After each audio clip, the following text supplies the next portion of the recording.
السلام علیکم. آپ کو پتہ ہے کہ میں کبھی قرآن کی کبھی ہم پڑھ لیتے ہیں، حدیث پڑھ لیتے ہیں، قرآن اور حدیث دونوں کو پڑھ لیتے ہیں. اب یہ ہے کہ نا ہمیں سمجھنا بہت ضروری ہے کہ قرآن پڑھنا فرض ہے اور ہماری سنت کیا ہے. دونوں کا جو ہے نا ہمیں سمجھنا وہ انتہائی ضروری ہے. قرآن کا پڑھنا فرض اور سنت بھی ہے تو ہم اور ہمارے بچے قرآن کیوں نہیں پڑھتے، یہ ہمیں سوچنے کی جو آج کل کا زمانہ آ رہے بڑے جو اب ہم تو پھر بھی پڑھ لیتے ہیں، لیکن ہم اپنے بچوں کو نہ زیادہ ترغیب کرتے ہیں نہ ہمارے بچے آج کل قرآن پڑھنا چاہتے ہیں.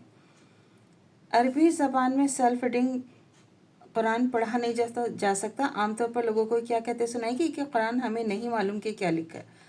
اگر وہ قرآن کا ایک سپارہ روز اردو زبان میں ہی پڑھ لیا کریں جیسے اور بہت کچھ اللہ تعالیٰ کی ہدایت کو سمجھ جائیں گے، اس پر عمل بھی کر سکتے ہیں. کیونکہ اگر ہمیں عربی نہیں آتی نا تو ضروری ہے کہ ہم اس کو اردو میں پڑھیں. اگر عربی میں نہیں سمجھ میں آتا ہم اس کو اردو میں سمجھیں. کچھ نہ کچھ تو ہمیں سمجھ میں آئے گا نا اپنی زبان میں. اگر ہمیں اردو سمجھ میں آتی اردو میں، انگلش سمجھ آتی انگلش میں، جو بھی کچھ ہمیں سمجھ میں آتا ہے نا ہمیں اس کو سمجھنے کی پڑھنے کی کوشش کرنی چاہیے. یہ نہیں کہ ہمیں جو بھی ہے اس کو الٹا سیدھا ہم پڑھیں، لیکن نہیں. پہلے بھی میں نے کہا تھا کہ سمجھنا انتہائی ضروری ہے. اور بچوں کو اگر نہیں تو ان کو ان کی لینگویج میں جو بھی آپ کی مدر ٹنگ ہے، اردو ہے، انگلش ہے، عربی ہے، جو بھی ہے اسے اپنی زبان میں ان کو سمجھائیں. پنجابی ہے، سندھی، اپنی زبان میں اپنی لینگویج میں سکھائیں تاکہ بچوں کو کم از کم کچھ سمجھ میں آئے. اللہ تعالیٰ اپنے نبی سے مخاطب ہو کے کہتے ہیں کہ اے نبی کہہ دو کہ اللہ ایک ہے اور وہ زمین و آسمان کا زندہ پاکیزہ نور ہے. اس کا عرش پہلے پانی کے ایک بہت بڑے سمندر پر تھا، اب اس کا عرش ساتوں آسمانوں کے اوپر سدرۃ المنتہا پر ہے. یہ وہی اول ہے، وہی آخر ہے، وہی ظاہر ہے، وہی باطن ہے اور وہی ہر چیز کو جانتا ہے. اور وہ ہمیشہ سے ہے اور ہمیشہ کے لیے قائم رہنے والا ہے اور وہی ہر چیز کا پیدا کرنے والا ہے. اسے نہ تو اونگ آتی ہے نہ ہی نیند. اللہ تعالیٰ کی اولاد کہاں سے ہو سکتی ہے جبکہ اس کی بیوی نہیں ہے، نہ وہ کسی کا باپ ہے، نہ وہ کسی کا بیٹا ہے، نہ کوئی اس کی کوئی سلطنت میں شریک ہے اور نہ کوئی کسی کام میں اس کا مددگار ہے.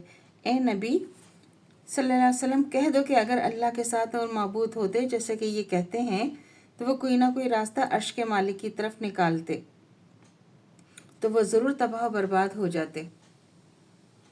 وہ اللہ ان سے پاک ہے، وہ ایک نور ہے، اللہ ہی کا مشرق و مغرب، پس جس طرف بھی رخ کرو گے صرف اللہ کا نور پاؤ گے. اے نبی کہہ دو کہ اے لوگوں میں تم سب کی طرف اللہ کا رسول ہوں جس کی بادشاہی تم آسمانوں اور زمین میں ہے. بے شک ہم نے اس قرآن کی وحی کو عزت والی رات میں اتارا، اس کو امانت دار فرشتہ لے کر اترا ہے. اس نے اس کو تمہارے دل میں اتارا ہے تاکہ تم لوگوں کو نصیحت کرتے رہو، اور اتارا بھی صاف عربی میں.